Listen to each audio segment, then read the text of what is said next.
आज जनकपुर वासियों ने बड़ा ही उस युगल छवि का दर्शन किया है। आज दशरथ जी आए हैं और महाराज बारात लेकर आए हैं, बड़ी धूमधाम से जनकपुर में बारात चढ़ी है राम जी की। आज सभी ने इस युगल छवि का दर्शन किया, बड़ा ही आनंद आया। लेकिन पता है आज जनक जी प्रसन्न तो हो रहे हैं, लेकिन अब धीरे धीरे धीरे धीरे उनका पहाड़ टूटता जा रहा है।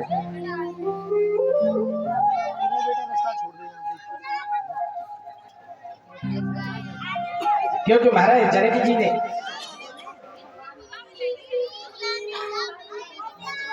श्री जानकी का विवाह तो राम जी के साथ में कर दिया, उर्मिला जी के साथ लखन लाल जी का विवाह हो गया, मांडवी के साथ भरत लाल जी का विवाह हो गया और सुत कीर्ति के साथ में श्री शत्रुघ्न लाल जी का विवाह हो गया है। आज जैसे जैसे विवाह जैसे महाराज धीरे धीरे संपन्न हो रहा है ना, आज जनक जी का धीरे धीरे धीरे धीरे जो सबर का जो पहाड़ था ना, वो धीरे धीरे टूटता हुआ जा रहा है। क्योंकि मन में विचार कर रहे हैं कि कल तक तो ये बेटी हमारी थी, हमारे घर में हमारे तरफ हमारे ऊपर महाराज को रौब जमाती थी, लेकिन आज ये कल सवेरे ये चली जाएगी। आज मेरे को कोई रोकने वाला कोई टोकने वाला नहीं बचेगा। एक बात बताओ भैया,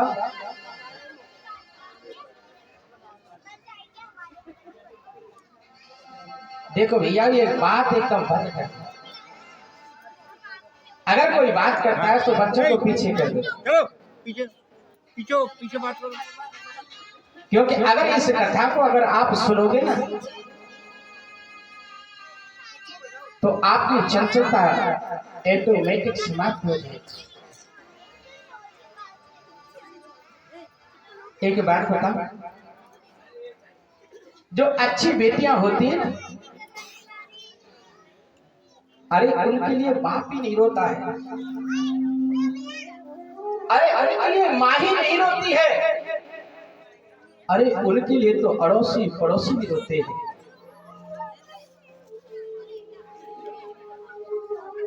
क्योंकि बेटी होती है ना, वो तीन चीज हमेशा साथ में लेके आती है। पहले नंबर की शक्ति, दूसरे नंबर की खुशी और तीसरे नंबर की लक्ष्मी। आपने ये प्रैक्टिकल करके देखना, ये कोई ऐसी वैसी बात नहीं बता रहा हूं आपको।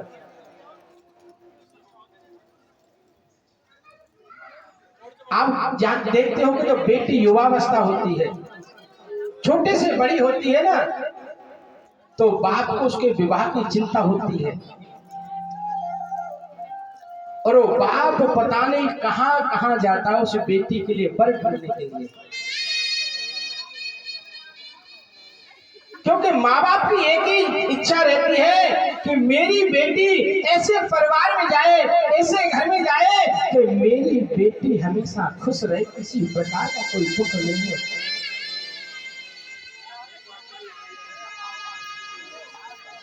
और जो भी कोई बताता है वो बाप वही जाता है, लेकिन पता है वो बाप कभी थकता नहीं।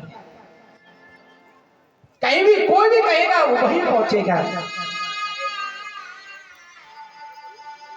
और जब जैसे जैसे विवाह नजदीक आता है ना, बाप की ऐसी स्थिति हो जाती है, महाराज वो खाना नहीं खाता है, पानी नहीं पीता है, महाराज दौड़ता रहता है। टेंट की व्यवस्था करनी है, कैटरिंग की व्यवस्था करनी है, गार्डन की व्यवस्था करनी है, मेहमानों की व्यवस्था करनी, उस व्यवस्था में ऐसा व्यस्त हो जाता है, उसको भूख नहीं लगती है, प्यास नहीं लगती है। अगर कोई कहे ना, बोले भैया ने आजा हमारे पास से बैठ जा, तो बताए एक ही बात कहता है, बोले भैया अब टाइम है, जो बेटी का विवाह है अब टाइम है, बाद में बात करेंगे। लेकिन अगर वही बाप जब बेटी विदा हो जाती है ना, तो पता है उस बाप से ये कहना, बोले भैया एक टेंट वाला आयो है, तू बाप को हिसाब कर दे। बोले भैया गार्डन वाला आया, उसके हिसाब करते। तो पता है वो एक ही शब्द कहता है, बोले भैया अब अंदर शक्ति नहीं छोड़ने वाला। अरे वो शक्ति कहाँ गई? अरे तू वर्षों से जिसके लिए दौड़ रहा था वो शक्ति कहाँ गई? बोले भैया मेरी शक्ति चली गई है।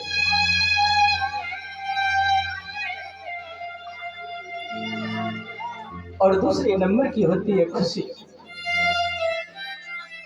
जिस आंगन में विवाह होता है उस आंगन में पता नहीं कहां से कैसे कैसे लोग आते हैं, खूब खुशी मनाते हैं, खूब नाचते हैं, गाते हैं। और जैसी विदा बेटी होती है ना, पता है वो सब कहते हैं, बोले भैया अब हम तो जा रहे हैं। वो कहता है भैया रुको ना एक आध दिन और रुक जाओ। पता वो यही कहते हैं, बोले भैया अब तो तुम्हारी बेटी विदा हो गई है, अब हम तो जा रहे हैं, अब क्या करेंगे आप?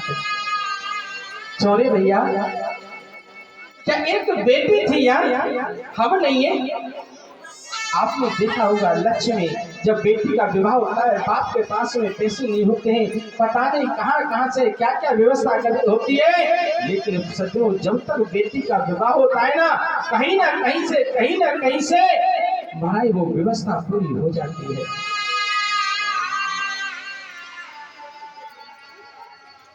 एक बात बताओ ना, ये आजकल हमारी जो बेटियां हैं ना, ये आजकल भटक रही हैं।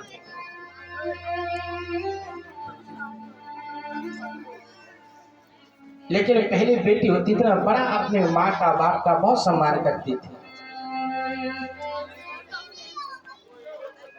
बहुत सम्मान करती थी। पहले कहते थे कि महाराज घर में पुत्र होना जितना जरूरी नहीं है जितना बेटी होना जरूरी है। बोले जरूरी नहीं है अगर आपके घर में 4 पुत्र हैं तो पिताजी बाहर से आए हैं, आपको एक गिलास पानी मिल जाए। और अगर मैं सत्य कहता हूं सज्जनों, अगर एक बेटी होगी ना जिस घर में, आप कहीं से भी आए हो, कितने भी परेशानी में है, आपके मुख्य मंडल को बेटी पहले ही पढ़ लेती है कि आज हमारे पिताजी किस परेशानी में है, किस परिस्थिति में है।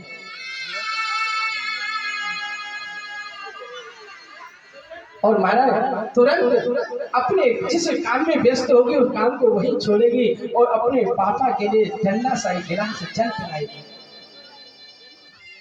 ये सुंदर बेटी के लक्षण है। और ये बेटा है ना, ये तो महाराज हमेशा पता है बाप इस रास्ते से आते हैं और बेटा इस रास्ते से निकल जाते हैं। आप कभी ये प्रैक्टिकल करके देखना, जो बेटा है ना, आप बाजार ले जाना, मेला में ले जाना, बेटा हमेशा बंदूक खरीदता है और बेटी हमेशा गुड़िया खरीदती है, क्योंकि बेटी हमेशा घर को संजो के रखती है और बेटा हमेशा लड़ाई तड़ाई का काम करते हैं। आज पता है, अरे आज जनक जी महाराज का हृदय टूट रहा है और बार बार यही कह रहे हैं, बोले आज तक तो ये बेटी मेरे पास थी और आज ये यहाँ से चली जाएगी तो आज कल से मेरे को ठंडा जल कौन पिलाएगा? खेली कूदी में जैसे आंगन में, वो भी अपना पराया सा लागे, वो भी अपना पराया। आज पता है, आज जनक जी बार बार ये रोकथाम कर रहे हैं, बोले बेटी आज तू चली जाएगी, मैं तेरे बगैर कैसे रहूंगा? आज इधर जाने का चाहिए, अपने आप को बड़ा दोषती है। बोले आज तक इस घर में मेरा सब कुछ था, लेकिन आज के बाद ये घर मेरे लिए पराया हो जाएगा। आज के बाद अगर मैं कभी आऊंगी इस घर में तो मेरे कोई वस्तु लेनी होगी तो मेरे को पूछनी पड़ेगी। ऐसा क्यों? आज एक बात बताऊं, बाप को आपने कभी रोता हुआ नहीं देखा होगा, चाहे कितनी भी बड़ी परेशानी हो जाए, लेकिन जिस समय बेटी विदाई होती है ना, उस समय उस बाप को कोई रोकने वाला पैदा नहीं हुआ है। उसका हृदय फट जाता है, उसका हृदय चिढ़ जाता है,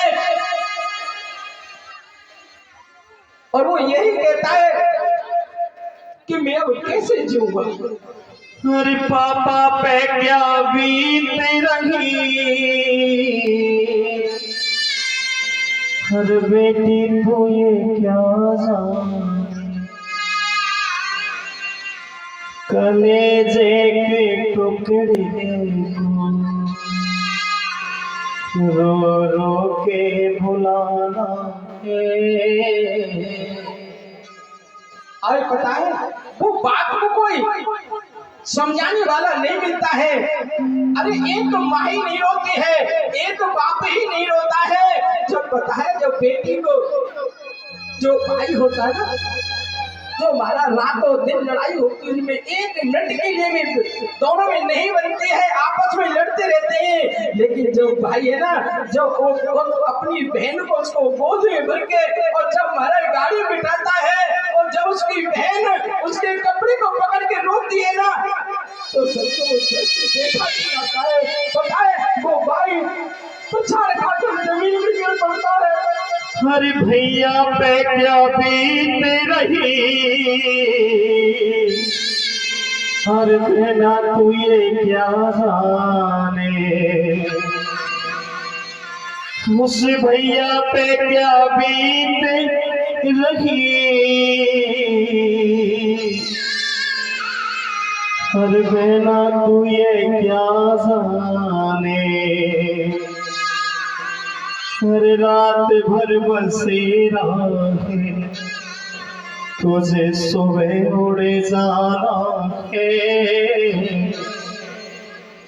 आज पता, आज जब उसकी कमीज पकड़ती है, उसको वो रथ में बैठाता है, गाड़ी में बैठाता है ना, तो वो जो रोज उससे लड़ता है ना, आज पता है किसी ने कह दिया, छोटे लाला तू तो जानते रोज लड़ता था, तू रोज कहता था तू यहाँ से हमारे घर से कब जाएगी, तू अपना मुंह कब काला करेगी, तू तो रोज कहता था, आज तू रुक गया है। आज पता वो कहता है, अरे मैं लड़ती तो थी वो मेरे से, लेकिन मैं गुस्सा हो जाता था, लेकिन पहले मुझे खाना खिलाती थी, उसके बाद सो जाती थी, कोई गलती हो जाती थी मेरी तो कभी पिताजी से मेरी शिकायत नहीं करती थी, हमेशा मेरी पक्ष करती थी। आज मेरे से लड़ने वाला कौन है, अरे मेरे को टोकने वाला कौन है। आज बताए बार बार रोधन करता है, आज जानती थी ऐसी रोधन कर रही है, देख रही है, बोले आज मैं इस घर में छोटी सी पली थी, आज के बाद में मैं पराई हो जाऊंगी, इस घर में के जब भी आऊंगी मैं औरों की तरह आऊंगी। खेली कूदी में जैसे आंगन में, वो भी अपना पराया सा लागे, वो भी अपना पराया सा लागे। ऐसा दस्तूर क्यों है ये माँ, जोर किसका चला इसके आगे, जोर किसका चला इसके आगे। एक को खरीदिया, एक को खरीदिया, एक को खरीदिया, एक को खरीदिया, तेरी कैसी खुदाई है, बेटियां क्यों पराई है मेरी माँ, बेटियां क्यों पराई है मेरी माँ, बेटियां क्यों पराई है।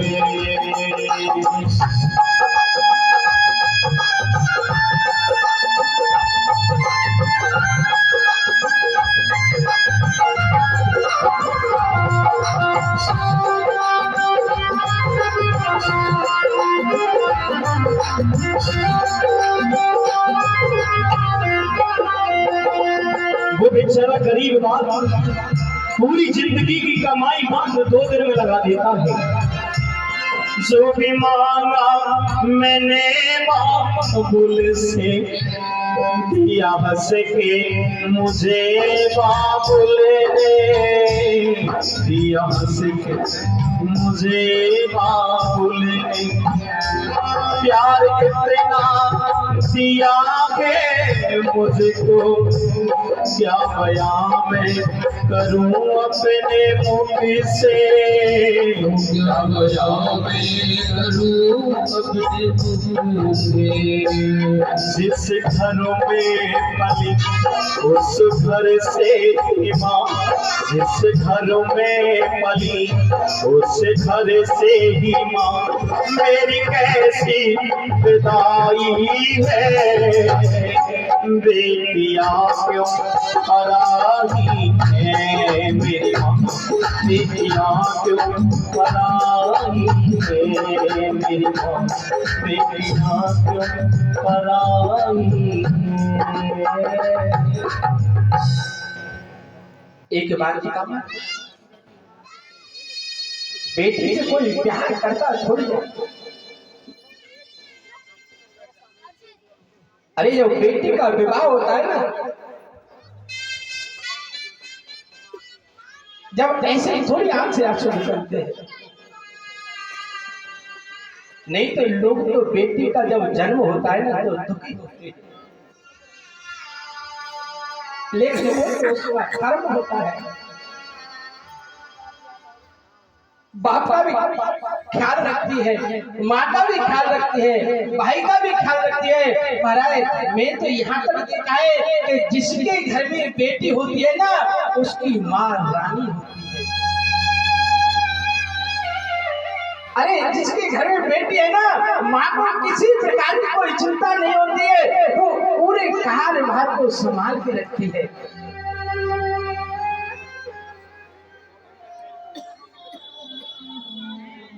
अरे ऐसे थोड़ी बेटी की विदाई में आंसू आते हैं। अरे ऐसे नहीं हमारा हृदय फटता है।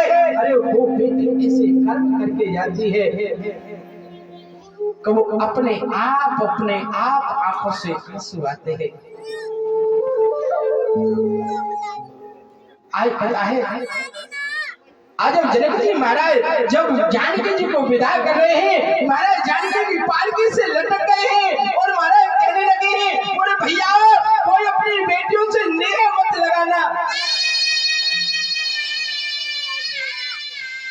क्योंकि इनसे हम प्यार करते हैं तो ये बहुत अच्छी लगती है, लेकिन जब ये हमको छोड़ के जाती है ना तो ये हमारे हृदय को चीर के जाती है।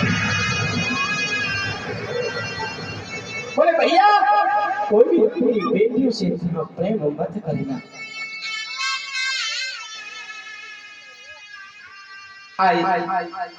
जनक जी ने अपनी चारों पुत्रियों को विदा किया है। जनकपुर सूना सूना हो गया है। अयोध्या जी में आए हैं राजा दशरथ जी, चारों पुत्र वधु को लेकर कौशल्या माता ने, तीनों माताओं ने बड़ा स्वागत किया है। इधर जब विदा कर रहे थे ना जनक जी महाराज ने बहुत सुंदर उपदेश किया था। बोले बेटी कभी भी अपने घर में ससुराल में जाए तो बेटी जो मैं तेरे को उपदेश कर रहा हूँ उस उपदेश को हमेशा ध्यान रखना। बेटी ये मेरे सर की लाज है, बेटी सर की लाज रखना। आज पता है जनक जी महाराज आज अपनी जो बेटी है ना जानकी जी उसको बड़ी सुंदर शिक्षा दे रहे हैं। और महाराज मैं तो ये कहता हूँ कि आप भी अपनी अपनी बेटियों के लिए सुंदर शिक्षा दोगे ना तो आपके घर भी महाराज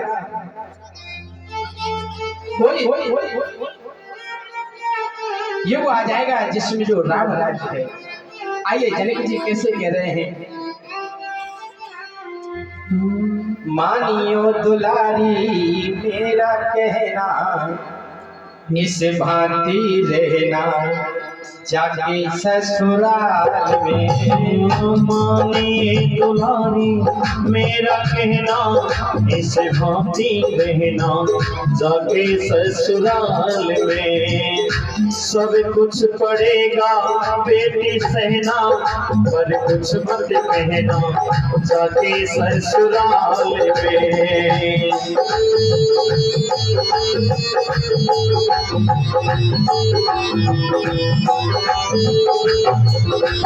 ओ माता के समान अपनी सासू जी को मानना, माता के समान अपनी सासू जी को मानना, पिता के समान अपने ससुर जी को मानना, पिता के समान अपने ससुर जी को मानना। जेठानी का आदर करना, दौरानी से प्यार करना, जेठानी का आदर करना, दौरानी से प्यार करना। वो दीदी को समझना अपनी बहना, इस भांति रहना जाके ससुराल में। मानिए दुलारी मेरा कहना, इस भांति रहना जाके ससुराल में।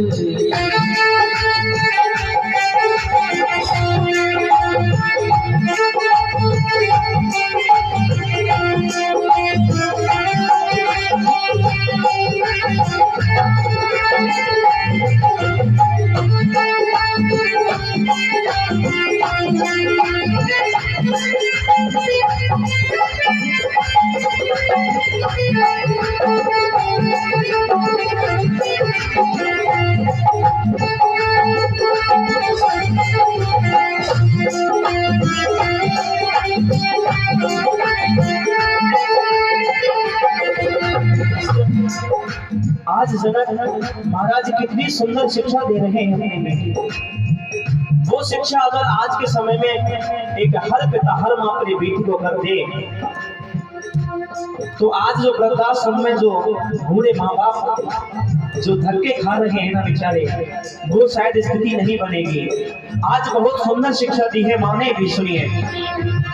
कभी कभी सासू तेरी कड़वे बोल बोलेगी, कभी कभी सासू मेरी कड़वे बोल बोलेगी। मार मार ताने तेरे हृदय को झंझोलेगी, मार मार ताने तेरे हृदय को झंझोलेगी। लेकिन बेटी कुछ मत बोलना तू, मुँह मत खोलना तू, कुछ मत बोलना तू, मुँह मत खोलना तू। नीचे को झुका के रहियो नैना, इस भांति रहना जाके ससुराल में। मानिए दुलारी मेरा कहना, इस भांति रहना जाके ससुराल। वो सबे कुछ पड़ेगा बेटी सहना, और कुछ मत कहना जाके ससुराल